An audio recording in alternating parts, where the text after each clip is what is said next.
sekali lagi terima kasih undangannya dari Magdong itu karena kita sedang semangatnya bicara terkait sampah, terkait kebersihan Pulau Dewata, karena Bapak Presiden sudah mengisyaratkan bahwa tidak hanya Bali, Indonesia sedang darurat sampah, dan beliau juga berkenan menjadikan Bali untuk proyek apa yang harus dilakukan hingga Indonesia ini benar-benar tidak ada TPK lagi.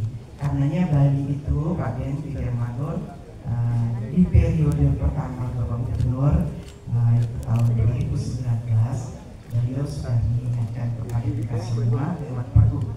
Jadi Pergub nomor 47 tahun 2019 itu pengelolaan sampah berbasis sumber, diikuti juga dengan keputusan Gubernur nomor 341 tahun 2021, kemudian instruksi Gubernur nomor 4324 tahun 2021, dan kemarin ada surat edaran Gubernur nomor 9 tahun 2025. Semuanya itu terkait sampah dan pengelolaan sampah berbasis sumber. Yang dimaksud adalah di mana muncul sampah, selesaikan di sana, sehingga sampah tidak akan meluber lagi ke tempat lain.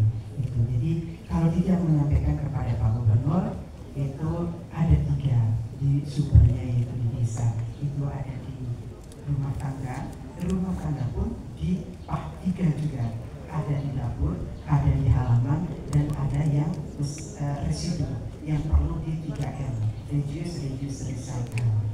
Jadi kita harapkan rumah tangga menyelesaikan sampah dapurnya di dapur. Ada contohnya seperti di Desa Unggul. Jadi ada tong, namanya tong edan, mereka namakan tong edan. Jadi semua masuk di situ, nanti diproses dengan ada cairan N4 itu. Jadi di situ nantinya akan keluar menjadi bahan yang berguna untuk kesuburan tanah. Sampah dapur selesai di dapur. Misal sampah halaman begini kita buat kebun. Kalau di Bali dulu kan membuang sampah itu di halaman belakang, kita sebutnya kebun Bapak.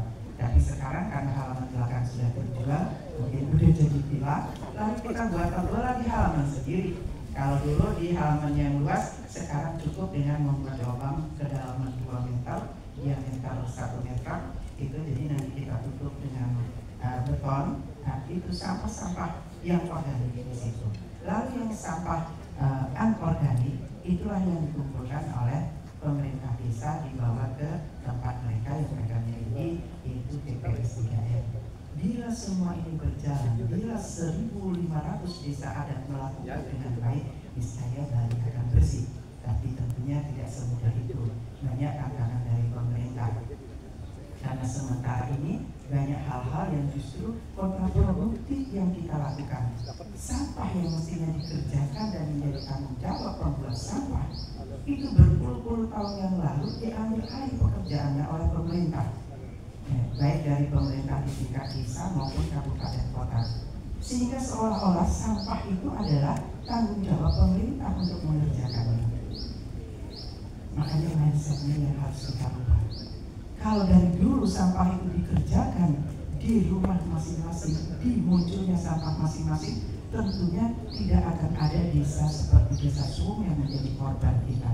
Coba Pak Ben bayangkan, satu desa itu menjadi tempat penampungan sampah 4 kabupaten kota, dan itu sudah berpuluh-puluh tahun.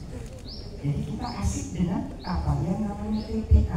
Dulunya TPK itu tempat pengelolaan akhir, sekarang menjadi tempat pembuangan akhir, dan akhirnya menjadi bom waktu meledak lalu dia terbakar, dia menimbulkan polusi udara dan lain sebagainya.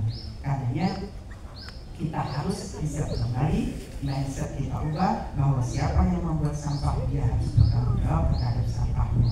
Karenanya dia menyampaikan ide itu kepada Bapak Gubernur saat itu, sehingga dari ide yang itu muncullah kemudian Pergub nomor 47 tahun 2019 yang namanya pengelolaan sampah berbasis sumber, dan jargonnya adalah desaku bersih tanpa mengotori desa lain. Sampahku adalah tanggung jawabku. Jadi seperti ini kan.